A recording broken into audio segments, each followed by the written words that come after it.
반갑습니다. 넥스트 머니입니다. 이번에 대한고래 프로젝트에 대한 악재가 발생을 했죠. 그 결과 한국가스공사의 주가가 좀 많이 떨어져 버린 이러한 부분이 있고요. 오늘 한국가스공사뿐만 아니라 대한고래 프로젝트에 관련된 업체들이 전반적으로 내려갔어요. 한국가스공사 말고 화성밸브도 있었죠. 화성밸브의 주가도 굉장히 많이 떨어졌고 개발하겠습니다. 그리고 넥스틸의 주가도 굉장히 많이 무너진 그러한 부분이 보이죠.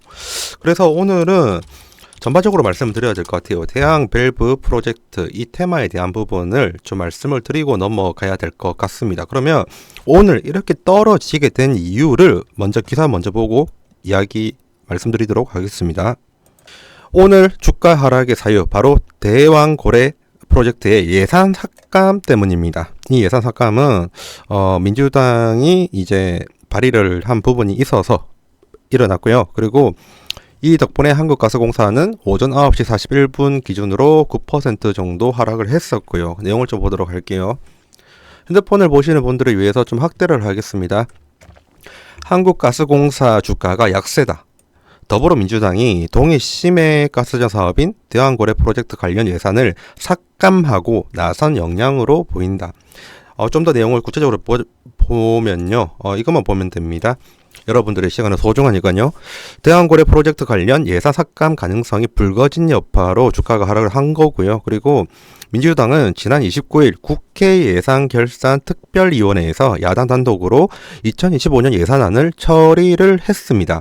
예산안에 따른다고 하면 대왕고래 프로젝트 관련 예산은 505억에서 497억 원을 삭감해서 5억만 준다고 한 거거든요. 여기서 주의를 잘해야 됩니다. 497억으로 감소된 게 아니고요. 기존에 505억에서 497억을 빼서 5억이 됐다는 거예요. 예산이. 이러한 결과 이제 동해안 이제 개발 대왕고래 프로젝트에 대한 악재가 발생을 했다라고 보면 되고요. 그래서 초반에 말씀드렸던 것처럼 주가가 계속 지속적으로 떨어진 겁니다. 우선 이러한 상황에 대해서 여당도 화가 났고요. 그리고 정부 같은 경우에도 반발하고 나섰다고 하죠. 대통령실 관계자 같은 경우에는 첫 시추 사업 예산부터 삭감하겠다는 것은 대왕고래 프로젝트의 싹을 자르겠다는 것이나 마찬가지라고 하면서 지금 대노하고 있는 상태입니다. 지금 민주당 같은 경우에는 좀 주식 관련된 부분에서 우리 주주들에게 굉장히 안 좋은 짓을 좀 많이 하는 것 같아요. 금투세 문제도 있었고요. 그죠? 그리고 이번에 대항 프로젝트 관련된 부분도 있었고요. 코인에도 세금을 문다고 하고요. 솔직히 저는 민주당 쪽도 국민의힘 쪽도 정치 쪽에 관심이 없어서 아무런 편도 안 들고 누구도 싫어하지 않았는데 그런데 이렇게 일반 주주들을 괴롭히는 민주당이 요 근래 너무 심하거든요. 근데 이게 저 민주당 지지하시는 분들에게 정말 죄송한 말이지만 민주당이 다른 거 잘하는 거 되게 많은 것 같아요. 저는 막 중간에 있어서 잘 모르는 부분도 있지만요. 그런데 이렇게 금융 쪽 관련돼서는 정말 하는 행동들이 엉망이지 않나 그렇게 생각을 합니다. 금투세도 말이 안 되는 거였고요. 그리고 코인에 대한 세금 매기는 것도 저는 말이 안 된다고 생각을 하고요. 그리고 이번에 대한고래 프로젝트 관련된 것도 저는 이해가 안 됩니다. 그래서 정말로 한국가스공사 주주분들, 넥스트 주주분들, 화성밸브 주주분들 너무 화가 나실 것 같아요. 그래서 심심찮은 진짜 위로의 말씀을 드리고요. 진짜 민주당 이러한 부분에서는 너무하다는 생각이 듭니다. 그래서 한번 살펴볼게요. 주주분들이 재무적으로 받았을 때 그러면 오를 가능성이 있는지 여부가 궁금할 수도 있잖아요. 그리고 다른 소재가 있으면 좋겠는데 우선 다른 소재는 보이지는 않습니다. 그래서 재무적인 부분에서 한번 접근을 해 보도록 할게요. 우선 한국가스공사입니다. 지금 한국가스공사가 주가가 있으면 주가가 어느 한 재무지표를 따라가는지 정도는 살펴보는 게 좋을 것 같습니다. 우선 BPS를 봤었을 때 검정색이 주가이거든요. 우선 관계의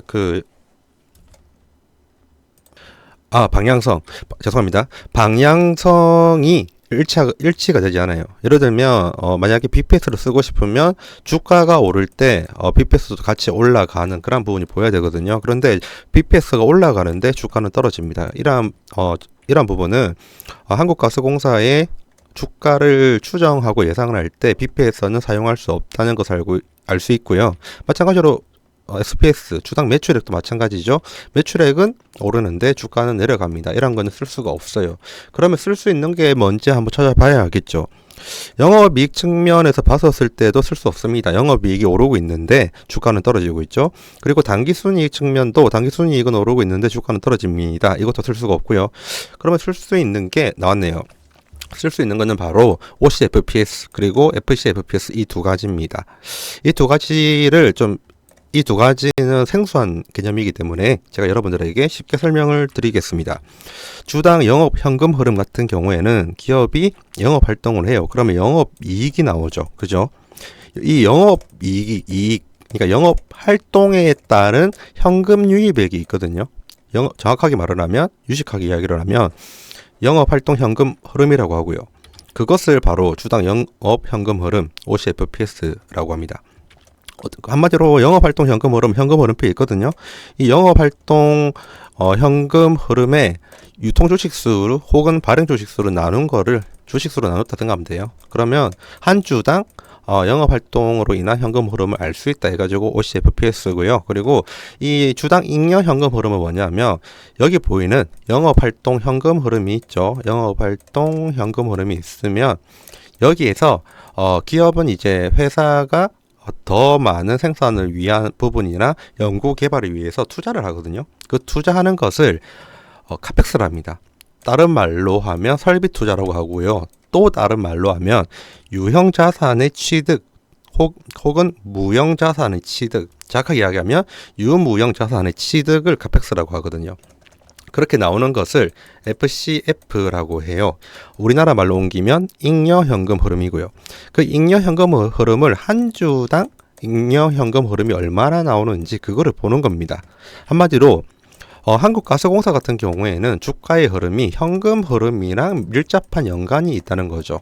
영업 이익이랑 단기순이익 같은 거랑은 관련이 없고요. 현금 흐름 이것을 중요하게 본다는 거죠. 그래서 우리가 지금 볼 거는 25년도와 26년도에 한국가스공사의 현금 흐름을 볼 필요가 있습니다. 정확하게 말을 하면 영업활동 현금 흐름과 FCF가 2025년도, 2026년도에 올라간다라는 게 보이면 이번에 대왕 고래 프로젝트랑 관련 없이 한국가스공사의 주가는 오를 확률이 있죠. 그래서 그러한 부분을 봐야 됩니다. 그래서 그 부분을 좀 보도록 할게요. 지금 보는 자료가 한국가스공사의 이제 재무제표 관련된 부분에서 실적 부분 위주로 만든 겁니다. 조금 확대를 한번 해보도록 할게요. 지금 보면 2025년도, 2026년도를 집중적으로 봐야 된다고 제가 여러분들한테 말씀을 드렸죠. 그리고 매출액이라든지 영업이익 그리고 당기순이익은 일치가 되지 않아서 쓸 수가 없다라고 말씀을 드렸고요.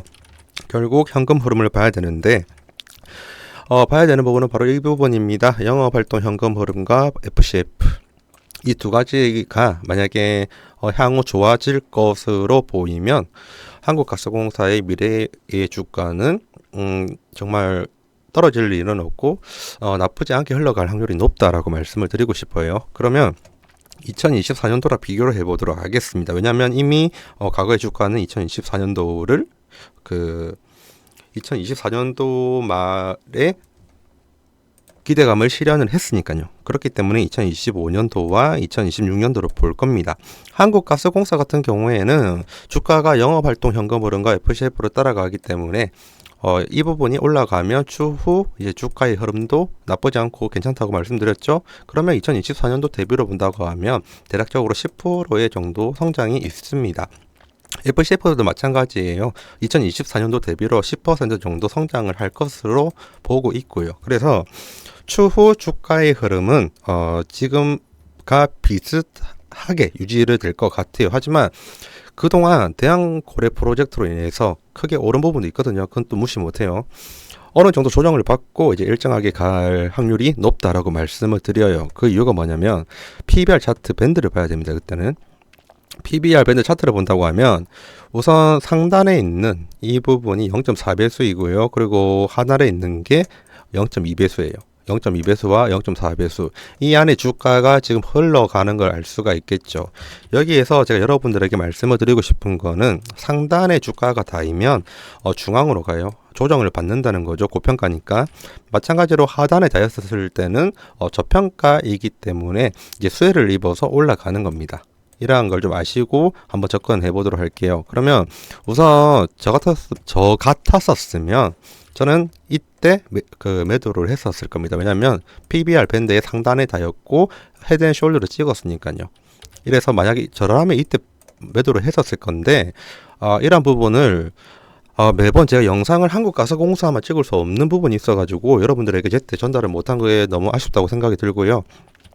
그리고 지금 지점 이쯤이잖아요. 그러면 미래의 가치를 보고 싶으면 직선으로 연결하면 됩니다. 이쯤이죠. 그러면 이때 봐서 그 미래의 가치를 땡겨왔다고 가정을 하면 지금 주가의 위치는 미래에 있어서 이 정도 위치니까 고평가는 아니거든요. 그래서 중장기 투자를 하시는 분들은 뭐 이렇게 가다가 다시 이렇게 갈 수 있으니까 중장기 투자를 해도 나쁘지 않다고 생각이 들어요. 근데 중장기 투자란 말 자체는 말 그대로 2년 내지 3년 정도 지속적으로 가지고 보유하겠다는 이야기잖아요. 그러면 너무 지루할 수도 있습니다. 만약에 지금 현재까지 익절을 할 수 있으신 분들이라면 익절을 하는 게 나쁘지 않나 그렇게 생각을 하고 있는 생각이고, 결론 지어서 말씀드리면 지금 단기적으로는 너무 안 좋고요. 그리고 중장기적으로는 좀 좋은 편이다 이렇게밖에 말씀을 못 드릴 것 같아요. 그리고 하성밸브를 좀 보도록 하겠습니다. 하성밸브 같은 경우에도 이거 좀 자료 바꿀게요. 주가가 어느 재무지표를 따라가는지 좀 봐야겠죠.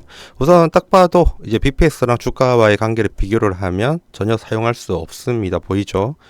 그리고 매출액 같은 경우에도 그렇게 일치되는 부분은 없고요. 영업이익과 당기순이익을 본다고 하면 영업이익과 당기순이익은 일치되는 경향이 있죠. 근데 여러분들이 의구심을 가질 수 있을 건데 이 부분은 일치를 안 하는데 뭐가 일치하냐 이렇게 생각할 수도 있어요. 이때 같은 경우에는 대외 변수 때문에 일치를 안 하는 겁니다. 달리 이야기를 하면 이때 코로나가 발생을 해가지고 미국에서 제로 금리를 했고요. 그 결과 전반적으로 주가가 많이 올랐죠. 기업의 성과랑 상관없이 모든 주식이 다 오른 시절이었습니다. 그리고 미국에서 제로 금리 이후에 물가를 잡는다고 빅스텝하면서 그 금리를 엄청 올렸죠. 그래서 그때 그 주가가 떨어진 거고요. 이러한 그 대외 효과로 인해서 발생한 부분은 이렇게 재무지표랑 연결을 할 수가 없어요. 그래서 다시 본다고 하면 정확하게 본다고 하면 제로 금리 제로 금리랑 그리고 금리 굉장히 올렸던 그 부분을 제외한 2022년 하반기부터 보는 게 좋아요. 그래야지 좀 더 정확하게 볼 수가 있거든요. 우선 영업이익이 올라가니까 주가가 소폭이라도 올라갔죠. 그리고 영업이익이 소폭 떨어지니까 그에 앞서서 주가는 떨어지고 조정을 받았습니다. 그리고 그 뒤에 주가가 올라갔는데 그 이전에 영업이익이 크게 올라갔죠. 한마디로 말하면 달리 이야기를 할게요.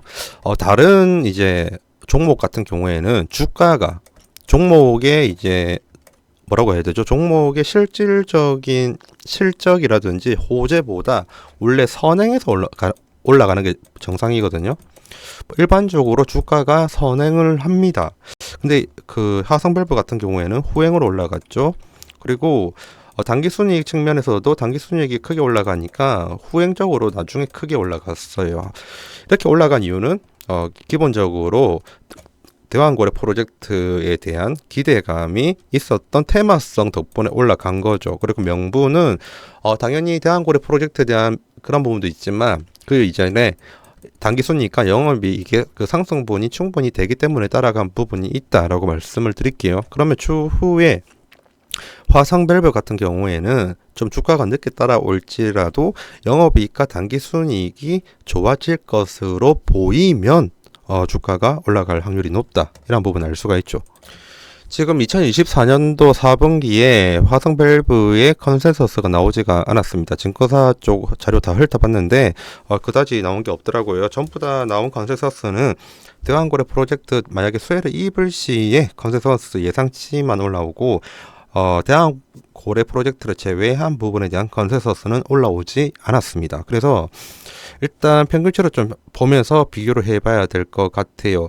2024년도 1분기, 2분기, 3분기를 보면요. 3분기까지 다 합쳐봤자 영업이익은 53억밖에 안 됩니다. 근데 2023년도 말 같은 경우에는 100억 정도 나왔죠. 2023년도랑 비교하면 화성밸브의 2024년도 말 영업이익은 좀 현저하게 줄어들 수가 있습니다. 그러면 주가 조정을 받을 확률이 좀 있는 부분이 있고요. 당기순이익 측면에서도 2023년도 말 같은 경우에는 81억이 나왔는데 지금 3분기의 합 같은 경우에는 41억 정도죠. 만약에 4분기 때 일반적으로 평균치를 보니까 15억 정도 나오더라고요. 그렇게 한다 하더라도 2023년도보다 작은 당기순이익이 나옵니다. 재무적으로 봤었을 때 화성밸브는 주가의 조정을 받을 수밖에 없다라는 부분으로 보이고요. 이번에는 좀 올릴게요. 넥스틸에 대해서 한번 좀 보도록 할게요. 넥스틸 같은 경우에도 현재적으로 봤었을 때 컨센서스는 확인이 안 되고요. 그리고 지금 4년 동안의 과거의 좀 실적치를 보니까 과거에 실적으로 본다고 했었으면 일단 상승은 했어요. 연간을 본다고 하면 2019년도 2,500억부터 2023년도 6,100억까지 성장성이 굉장히 좋았습니다. 영업이익도 좋았고 당기순이익도 굉장히 좋아졌고요. 수익성이 굉장히 확대가 된 부분이 있는 좋은 회사예요. 정말 좋은 회사고, 근데 분기를 본다고 하면 2024년도 3월 달 1분기랑 2분기, 3분기는 아직 안 나왔는데 만약에 나온다고 하더라도 전년도랑 비슷할 것 같아요. 전년도가 아니라 전분기랑 비슷할 것 같고요. 전년도보다는 조금은 높게 나올 것 같지만 그래도 예전에 한창 잘 나왔던 2022년이랑 비교를 한다고 하면 그렇게 좋은 수치는 아닙니다. 그래서 만약에 대한고래 프로젝트가 소멸한다고 하면 주가 조정은 좀 피할 수 없을 것 같아요. 이유는 뭐냐면 대한고래 프로젝트에 대한 테마성 때문에 주가가 많이 올라간 부분이 있으니까요. 그래서 참 이게 좀 안타까운 상황들이죠. 29일날 저도 기사는 봤었거든요. 한국가스공사, 넥스틸, 화성밸브 주주분들한테 좀 알리고는 싶었었는데 저도 다른 업무가 있다 보니까 하루에 영상을 하루에 한 개 아니면 두 개밖에 촬영을 못합니다. 이 영상을 보시는 분들이 너무 아쉬울 거예요. 그래서 좀 여러분들에게 말씀을 좀 드려볼게요. 만약에 지금 익절의 구간에 계신 분들은 웬만하면 그 익절 하시는 게 좋지 않을까라고 생각을 하는데, 우선 투자는 본인의 몫이니까 한번 제 말은 그냥 참조조 삼아서 좀 들어주시고요. 그저 저 같은 경우에는 이러한 정보가 전달을 제가 정말 하고 싶은데 영상 촬영은 하루에 한두 개밖에 못 찍죠. 그리고 그렇게 하다 보니까 적시적소에 여러분들에게 정보 전달이 안 되는 것 같아요. 솔직히 저는 혹은 우리는이라고 말씀을 드려야 될 것 같은데 대한고래 프로젝트 화성밸브부터 해가지고 그냥 미리 탈출을 했습니다. 그 이유는 29일, 28일쯤에 민주당의 움직임이 믿음이 안 가는 그런 게 보였었거든요. 그래서 일찌감치 이제 매도하고 끝냈었고요. 바로 다른 테마로 갈아탔습니다. 근데 이때 중요한 부분들이 좀 있죠. 확실히 지금은 대형주, 가치주, 그리고 모멘텀 투자할 때가 아니에요. 지금 뭔가 테마성 있는 주식을 단기적으로 들어가가지고 단기적으로 빼고 계속 옮겨 다녀야 되는 그런 시장입니다. 그래서 저희 같은 경우에도 AI, 우주, 자율주행, 엔터 이런 식으로 여러 가지를 하고는 있어요. 지금 텔레그램 자료 보시면 지금은 돌아가면서 수익을 낸 거를 올려주고 있죠. 그리고 자람 테크놀로지 같은 경우에는 오늘이 잠시 올리겠습니다. 11월 29일에 오후 12시 51분에 올리고 수익이 났는데 이 부분은 제가 잠시 뒤에 보여드릴게요. 일단 수익이 얼마나 났는가. 이렇게 보여드린 이유는 다른 거 없어요. 그냥 지금 오늘 같은 경우에도 대한 고래 프로젝트에 관련된 부분을 일찌감치 탈출 못하신 분들 있잖아요. 그런 분들이 만약에 저희 텔레그램 방에 있었으면 아마 미리 대응을 하지 않으셨을까 합니다. 혹은 질문을 해주셨으면 제가 대답을 해드렸겠죠. 대한고래 프로젝트 같은 경우에는 지금 민주당의 움직임이 심상치 않기 때문에 일단 매도로 빨리 익절하시고 도망가시는 게 좋겠다라고 저의 생각은 말을 해드렸었을 것 같아요. 근데 뭐 1대1로 대화는 아마 안 되는 걸 알고 있지만 뭐 내용에 대한 궁금한 거 있을 때 내용을 아마 정리해서 말씀을 드릴 거예요. 그런 식으로 뭔가 좀 대화를 하는 게 좀 빠르게 되었으면 좋겠습니다. 유튜브로 설명을 드리는데 항상 유튜브를 찍고 나면 제가 이 속도가 느리게 되더라고요. 그래서 그 텔레그램 들어와가지고 그냥 정보만 무료로 받아 가십시오. 010-2693-7757 이쪽으로 공부방 입장이라는 문자 하나만 주시면 되고요. 그러면 이게 얼마나 괜찮은 방인지 설명을 증명을 해야 되니까요. 이 자람 테크놀로지 11월 29일 오후 12시 51분 일단 보도록 하겠습니다. 12시 45분쯤이었고요. 12시 45분쯤이 대략 이쯤이었죠. 12시 45분쯤 이쯤이었는데 지금 45,500원입니다. 제가 여러분들한테 이거를 보여주는 이유는 다른 이유 없어요. 저희가 산 게 39,500원쯤 4만원 직전이었는데 현재 45,500원이죠. 이거를 내일 가격이 어디까지 가는지 한번 보시면 됩니다. 그냥 저기 적혀 있는 거 과거의 수익률을 보여주는 것도 좀 이따 할 거지만 이 자람 테크놀로지의 주가의 흐름이 추후 어떤 방향으로 좋게 가는지 보면 얘네들이 잘 아는구나, 정보라도 좀 받으러 가자, 이런 마음 드실 거고요. 그리고 스윙 쪽으로 하나 더 말씀을 드릴게요. 폴라리스 오피스가 있는데 지금 조정은 받고 있지만 AI 소프트웨어 관련된 부분으로 지금 을 받지는 못하고 있는 상태예요. 이 AI 소프트웨어 관련된 부분에 폴라리스 AI도 괜찮고 폴라리스 오피스도 괜찮고요. 한글과 컴퓨터도 괜찮습니다. 그래서 이 부분도 저희가 지금 찾은 종목 중에 하나긴 한데 이것도 좋게 흘러간다고 하면 여러분들에 대한 신뢰성은 좀 있을 겁니다. 투자를 하시라는 말이 아니에요. 저희의 이제 실력을 여러분들도 알았으면 하는 마음에 이렇게 말씀을 드린 거고요. 이 외에도 많습니다. 추가로 말씀드리면 대략적으로 좀 올리면 날짜 뜨거든요. 잠시만 올릴게요. 여기 11월 29일 뜬 거 보이죠? 11월 29일 날 오전 9시 19분에 LK 삼양을 찾고 나서 그때부터의 주가 흐름 좀 보도록 하겠습니다. LK 삼양 같은 경우에는 11월 29일 오전 9시 12분 이때쯤이었거든요. 2,863원대 이렇게 이제 관심주를 올렸었고 3,585원까지 갔다가 지금 3,200원 정도쯤에 좀 머무르고 있거든요.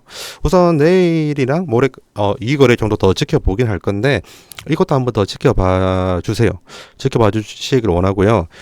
제가 여러분들한테 한국가스공사에 대한 부분에서 대한고래 프로젝트가 소멸이 되었다. 이 부분이 지금 추후 안 좋은 영향을 끼칠 것이다. 다만 중장기로 보면 한국가스공사는 좋지만 중장기 그러니까 2, 3년을 견딜 수 있는지 여부에 대해서 한번 의문이 들었다고 말씀을 드렸고요.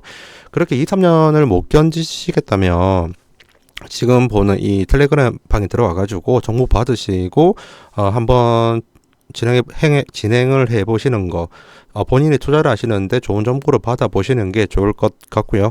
그리고 화성 밸브나 그리고 넥스틸 같은 경우에는 단기적으로 분명 조정 많이 받을 겁니다. 그동안 대한고래 프로젝트로 인한 호재에 대한 수혜로 주가가 많이 오른 거니까요. 하지만 실질적인 부분에서 봤었을 때 추후 얘네들은 주가 상승에 상승 모멘텀이 보이지가 않아요. 그러면 좀 약간 다른 곳으로 눈을 돌리는 게 낫지 않을까 그렇게 생각이 들어요. 혼자 단타하기 힘드실 겁니다. 지금은 가치주, 성장주, 그리고 대형주에 투자할 때가 아닙니다. 테마가 있는 부분에 단타로 치고 잘 빠져야 되는 그러한 장세거든요. 그러한 장세에서 혼자서 할 수 없으니까 그렇기 때문에 이러한 텔레그램에 입장을 하셔가지고 한번 정보 같은 거 받아보세요. 그게 지금 현재로서는 유리할 것 같습니다. 정말 진지하게 말씀드리면 저는 가치 투자 신봉자고요. 그리고 모멘텀 투자를 사랑을 합니다. 저 아까 재무제표 보고 주가가 어느 한 재무지표로 따라가는지 혹은 저의 재무지식을 보면 저는 정말로 가치 투자 신봉자라는 걸 아실 거예요. 그럼에도 불구하고 지금은 가치 투자와 모멘텀 투자를 할 때가 아닙니다. 지금은 테마적으로 단타를 하는 장으로 왔고요. 정말 진짜 필요하시는 분들, 정보가 궁금하고 정보에 대한 공유가 필요하신 분들은 010-2693-7757로 꼭 연락 공모방 입장이라는 문자를 꼭 보내주세요. 그러면 좋은 정보를 받아가실 수 있을 겁니다. 긴 영상 봐주셔서 감사드리고요. 다음에 더 좋은 영상으로 찾아뵙도록 하겠습니다.